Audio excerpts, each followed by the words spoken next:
자, 오늘 본문에도 비교의식, 열등감, 패배주의에 빠져서 혼자 굴을 파고 있는 사사가 나옵니다. 바로 기드온이에요. 자, 오늘 배경은 사사시대입니다. 왕정시대가 일어나기 전에 사사시대예요. 자, 앞에 사사가 드보라입니다. 이 드보라가 40년 동안 태평성대를 이뤘습니다. 자, 그런데 이스라엘 백성들이 다시 하나님께 범죄하죠. 우상을 섬깁니다. 바알을 섬기고 아세라를 섬기고 다시 이스라엘 백성들이 외적의 침입을 받습니다. 미디안, 아말렉이 와서 한 번은 미디안이, 한 번은 아말렉이 씨 뿌릴 때 와서 약탈해 가고 추수할 때 와서 약탈해 가고 이 이스라엘 백성들이 살 수가 없어요. 산에 올라가서 굴을 파고 거기서 살고 있습니다. 그리고 하나님께 부르짖습니다. 하나님 도와주십시오. 자, 그래서 하나님께서 한 선지자를 보내셔서 5번째 사사 기드온을 세우십니다. 자, 그래서 오늘 본문에 드디어 기드온이 등장합니다. 여러분, 기드온이 누굽니까? 성경에 사사가 여러 명 나오죠. 그 중에 기드온은 전투력 탑티어 300명으로 30만 5천 명과 싸워서 이겼던 전무후무한 장수입니다. 그런데 이런 어마어마한 전무후무한 장수, 사사 중에 최고 넘버원, 최고의 장수, 이스라엘 사람들이 와가지고 기드온에게 왕이 되어달라고 했어요. 왕, 우리의 왕이 되어주십시오. 기드온이 통크게 거절했어요. 안 한다. 기드온은요, 재력과 지력과 인기를 한 몸에 받았던 최고의 사사 중에 한 사람인데, 오늘 본문에 보시면 이 엄청난 영웅의 첫 등장이 너무나 어처구니가 없어요. 여러분, 위대한 사람들은 등장 씬 자체가 다르잖아요. 안 그래요? 막 아래서 막 태어난다든지. 여러분, 무협영화 보세요. 고수들은요 그냥 안 나타납니다. 바람이 쉬 불고 모자 딱 쓰고 그냥 비범해 그냥. 근데 오늘 본문에 나오는 이 기드온은 첫 모습이 이렇습니다. 읽어볼게요. 6장 11절. 여호와의 사자가 아베셀 사람 요아스에게 속한 오브라에 이르러 상수리 나무 아래 앉으니라. 마침 요아스의 아들 기드온이 미디안 사람에게 알리지 아니하려 하여 밀을 포도주 틀에서 타작하더니. 여호와의 사자가 드디어 기드온을 부르려고 상수리 나무에 딱 앉았어. 근데 기드온을 뭐하나 봤더니 이 기드온이 미디안 사람에게 알리지 아니하려 하여 원은 들키지 않으려고 이 뜻이에요. 그러니까 타작하다란 말은 밀을 까먹다 얘기거든요. 그러니까 앞으로 엄청난 장수가 될 기드온이 뭐하고 있냐?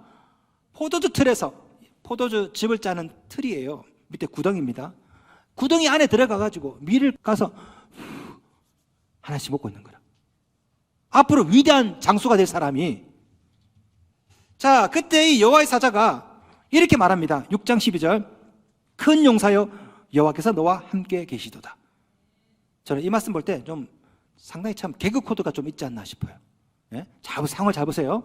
기드온이 무서워가지고 미디안 사람이 오나 안 오나 보면서 근데 뒤에서 여호와의 사자가 큰 용사여 와락 아마 다 쏟지 않았을까? 여러분, 이 사실 상당히 참 재밌습니다. 여호와의 사자가 그냥 놀리키는 거예요. 큰 용사여.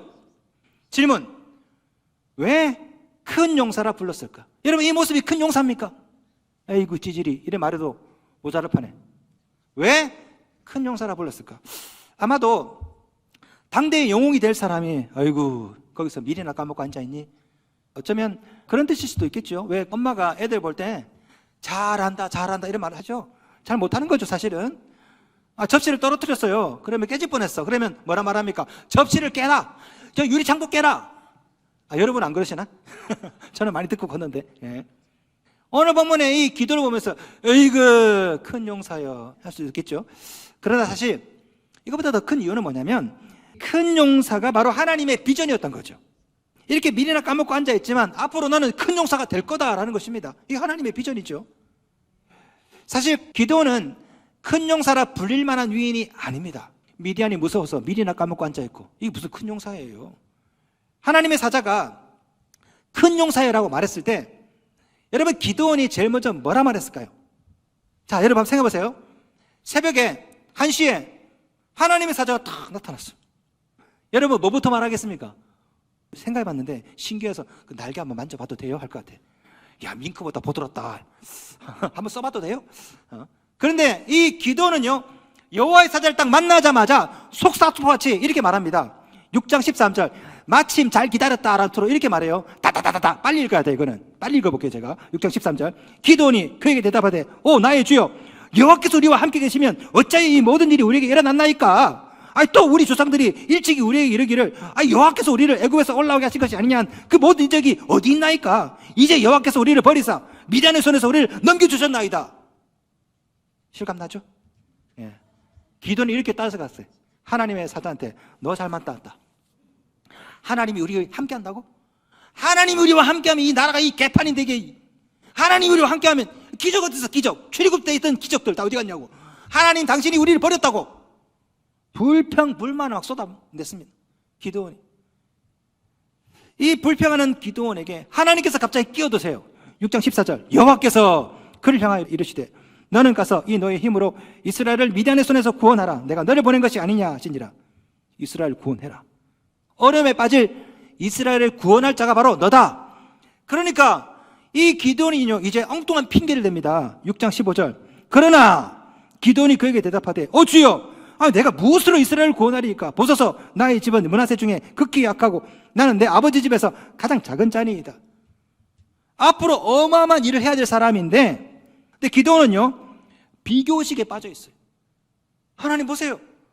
우리 집안이 뭐가 잘났습니까? 이 므낫세 집안 중에서 가장 작은 집안입니다. 나를 보세요. 우리 형제들 중에 내가 제일 못났어요. 나보고 이스라엘을 구원하라고요? 이게 무슨 큰 용사의 모습이에요. 쫄짱부지. 응? 오늘 본문 뒤로도 기드온의 못난 모습이 계속 나옵니다. 기드온은요 믿음도 없어요. 믿음도 없어. 하나님의 말씀을 믿지 못하고 자꾸 표징을 보여달래. 6장 17절 표징을 내게 보이소서. 할 수 없어서 기드온이 해달라는 대로 다 해줘요. 다 해줍니다. 자, 응답받은 기드온이 제단을 샀습니다. 하나님께서 기드온에게 야 기드온아 그 제단에 번제를 드려라. 그런데 그 전에 할 일이 있다. 네 아버지 집에 가가지고 그 우상 바알산당 제단 다 허물어버려. 거기는 아세라 목상 있지. 그거 잘라서 도끼로 찍어서 그거 갖고 와서 불태워서 여기서 제사 드려라. 기드온이 순종합니다. 네 하겠습니다. 내가 우상을 싸그리 없애겠습니다. 말하고 나니까 두렵잖아요. 호환이. 그래가지고 혼자 못하니까 기드온이 종 10명을 부릅니다. 10명을 같이 하자. 낮에 하기도 호환이 두렵죠. 그래서 그걸 밤에 또 해요. 드디어 이스라엘과 미디안이 전쟁을 벌입니다.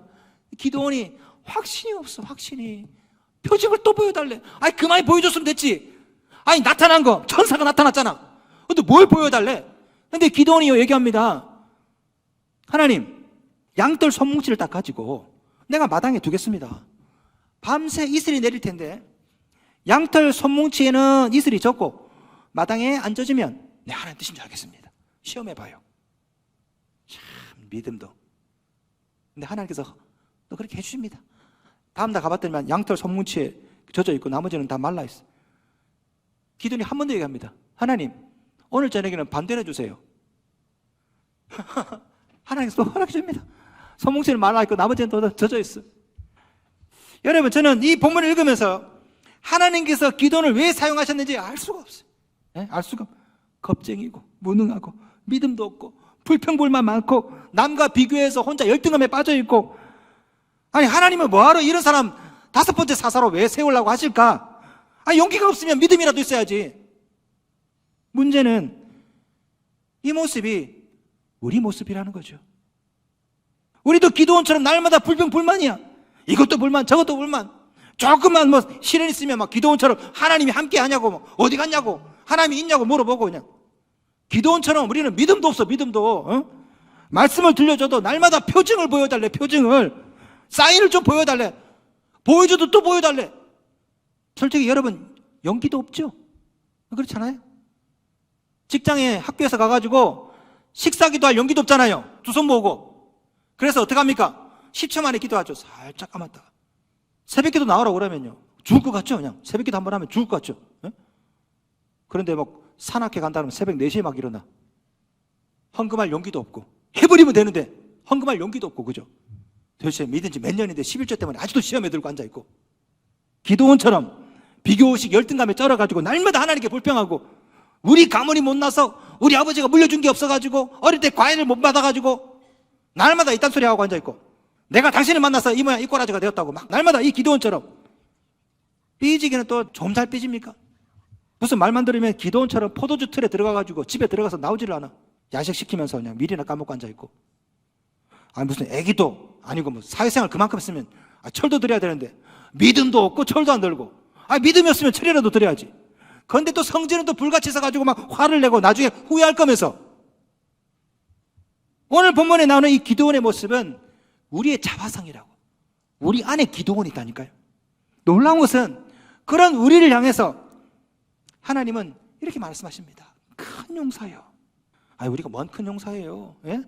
그런데 하나님은 우리를 향해 큰 용사라 불러주세요. 그리고 우리를 사용하시겠답니다. 6장 14절. 너는 가서 이 너의 힘으로 이스라엘을 미디안의 손에서 구원하라. 내가 너를 보낸 것이 아니냐. 기드온을 명령을 받은 사람들이 바로 우리죠. 그런데 이 일을 하기에는 우리가 너무나 모자란 사람들입니다. 이 기드온처럼. 도대체 왜 하나님은 이런 찌질이 기드온을 큰 용사라 부르시고 또 찌질이 같은 여러분을 향해서 너는 큰 용사다 부르실까? 사실은 하나님은 기드온에게서 가능성을 보셨거든요. 여러분 안에도 가능성을 보시기 때문에. 이게 바로 뭡니까? 하나님의 비전이죠. 비전이 뭡니까? 비전은 남들이 못 보는 것을 보는 게 이걸 비전이라고 그래요. 그죠? 우리 하나님은 외모가 아니라 중심을 보십니다. 우리 하나님은 현재가 아니라 미래를 보십니다.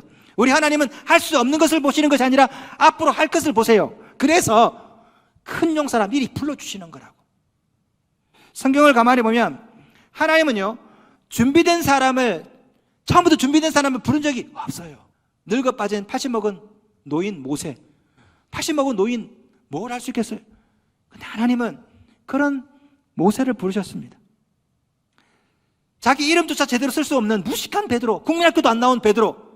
근데 우리 주님은요, 그 베드로를 부르셨습니다. 그 베드로를. 여러분 잘 보세요.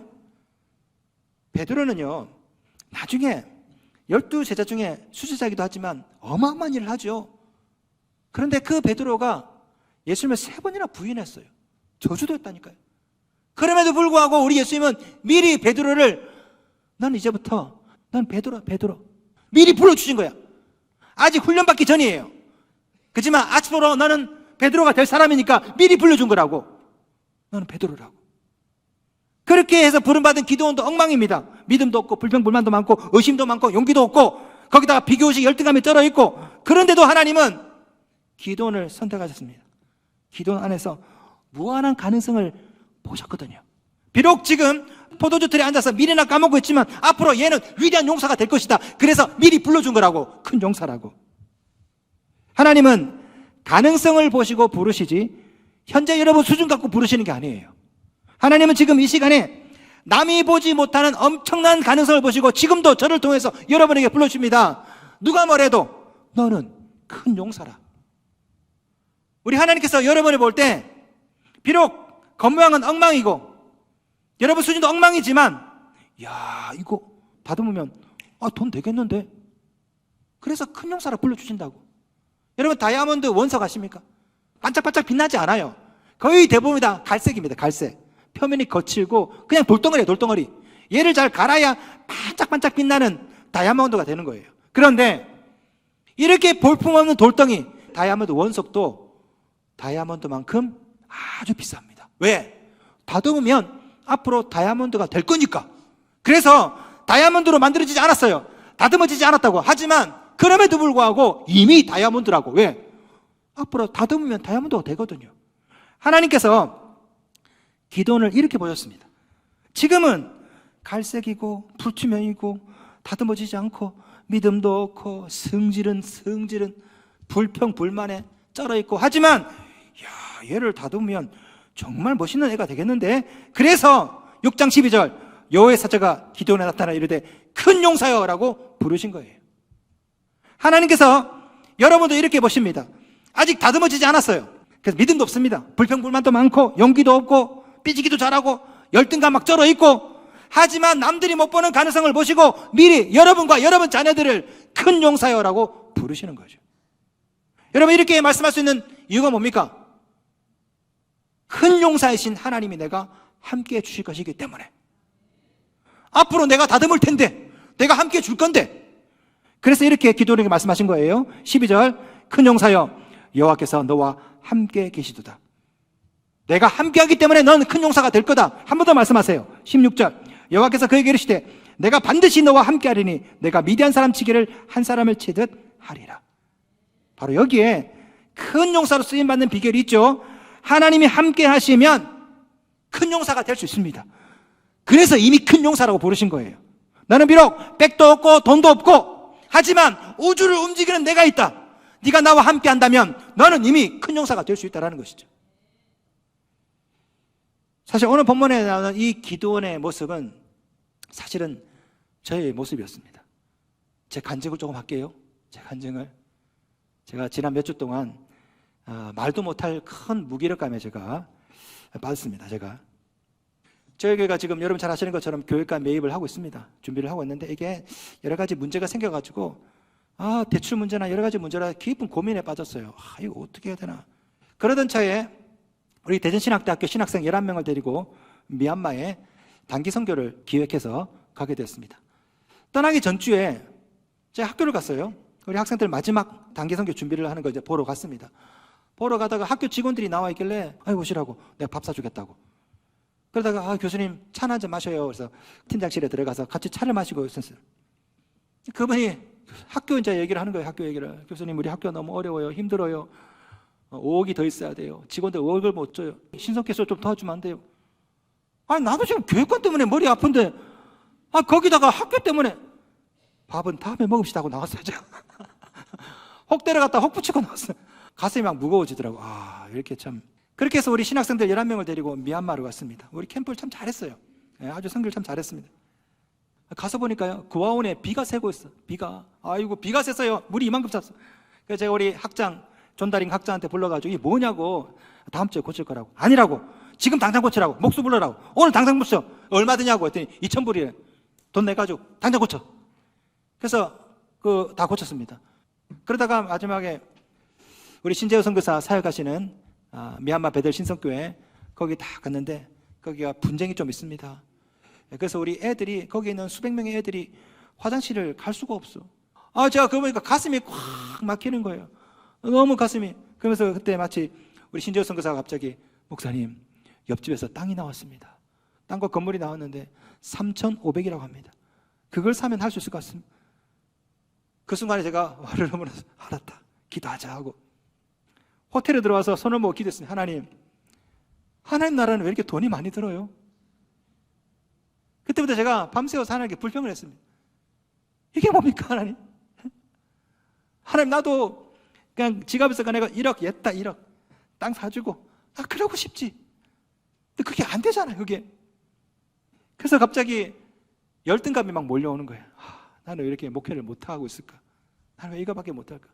학교가 어려운데 그걸 왜 이렇게 도움을 주지 못할까? 미얀마가 참 어렵다는데 나는 왜 푹푹 주지 못할까? 제가 고민을 하고 말수가 줄어들고 마음에 병이 오니까 몸에 병이 오더라고요. 저는 한 주 동안 몸져 누웠습니다. 제가 새벽 예배도 못하고 수예배도 못할 정도로 집에서 누워서 정말 하나님 나 못하겠습니다. 나 그만두고 싶습니다.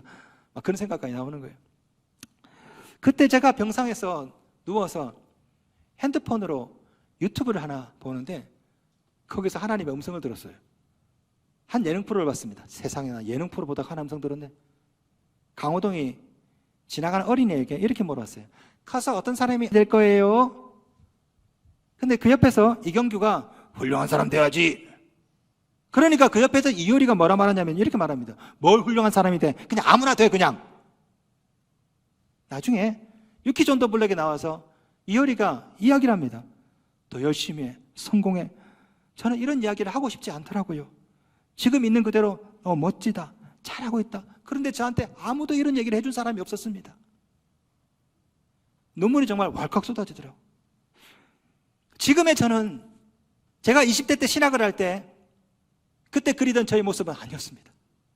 제가 미국과 영국에서 유학할 때 생각했던 그 모습은 아니었어요. 20대 때는 뭐 엄청난 외제 승용차를 타는 목사는 아니야 할지라도 그래도 정말 선교 마음껏 하고 다 크게 목회할 줄 알았거든요. 저의 지금 이 모습은 20대 때 내가 꾸었던 그 미래와 비교했을 때 너무나 초라한 거죠. 너무나.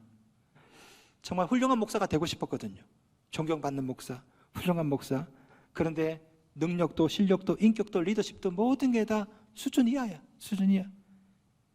근데 그 예능을 보다가 이효리 씨가 저한테 그렇게 말한 것 같더라고요. 뭘 훌륭한 목사가 돼. 아무 목사나 돼 그냥. 그때 갑자기 하나님께서 저한테 말씀을 하나 주셨어요. 사사기 6장 12절 말씀입니다. 큰 용사여 여호와께서 너와 함께 계시도다. 큰 용사가 될 것이다가 아니에요. 이미 큰 용사요. 자, 6장 12절 말씀을 읽는데 무슨 큰 목회자가 돼? 넌 이미 큰 목회자야. 저한테 이렇게 말씀하시는 거예요. 그제서야 제가 하나님께서 왜 기드온을 큰 용사라 부르신지 알게 되었습니다. 큰 용사가 하나님의 비전이기도 하죠. 사실은 기드온을 치유 중인 겁니다. 비교식, 열등감, 패배주의에 빠져가지고 포도주 구덩이에 들어가서 밖으로 나오지 않는 그 기드온을 빼내려고 하나님께서 기도를 향해서 큰 용사여라고 말하시면서 기드온을 빼내는 거예요.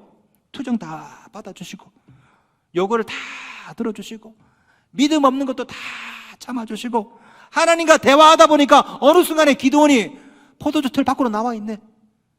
하나님께 막 불평을 쏟아내다 보니까 어느 순간에 전쟁터에서 장수가 되어 있네.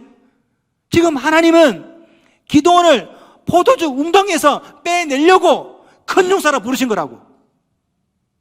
그 하나님께서 지금 여러분을 굴 밖으로 꺼내시면서 저를 통해 말씀하십니다. 큰 용사요.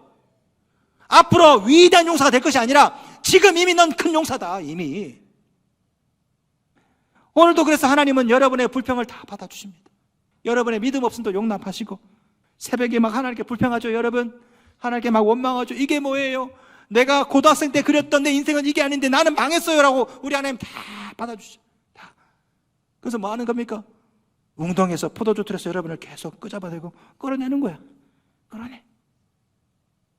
뭘 훌륭한 사람이 돼. 넌 이미 잘 살았어.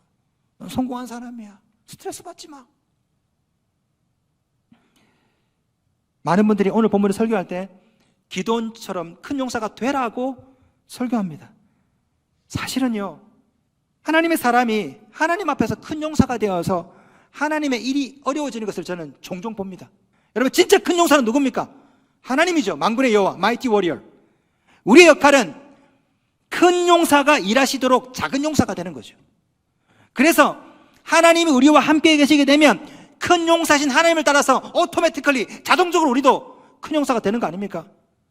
큰 용사여, 6장 12절 큰 용사여 여호와께서 너와 함께 계시도다. 무슨 말입니까? 하나님이 함께 하시면 너도 얼마든지 큰 용사가 될 수 있다. 착각하지 마세요. 하나님은 여러분에게 큰 용사가 되라고 말씀하신 적이 없습니다. 큰 부자가 되어라, 성공한 사람이 되어라 말씀하신 적이 없다고. 하나님 앞에 너무 큰 용사가 되면 큰 용사이신 하나님이 할 일이 없어요. 가정에서 교회에서 자기 성질 부리면서 강한 용사, 큰 용사로 사는 사람 때문에 교회가 어려워져요. 우리가 할 일은요, 작은 용사가 되어서 하나님과 함께하는 것입니다. 그러면 하나님은 여러분을 이미 큰 용사, already mighty warrior 불러주시고 큰 용사로 살게 하시거든요. 그러므로 성도 여러분, 낙담하지 마십시오. 비교식, 열등의식 털고 일어나십시오. 아직 해야 할 일이 너무나 많습니다. 6장 14절 이스라엘을 미디안의 손에서 구원하라. 내가 너를 보낸 것이 아니냐. 우리 주님은 오늘도 구덩이에 빠져있는 여러분을 계속 밖으로 끌어내십니다. 아직 할 일이 있다. 이미 큰 용사이신 여러분, 용기를 내십시오. 형편없는 우리지만 오늘도 하나님께서는 여러분을 불러주십니다. 그리고 다시 사명의 자리로 돌아오라고 말씀하십니다.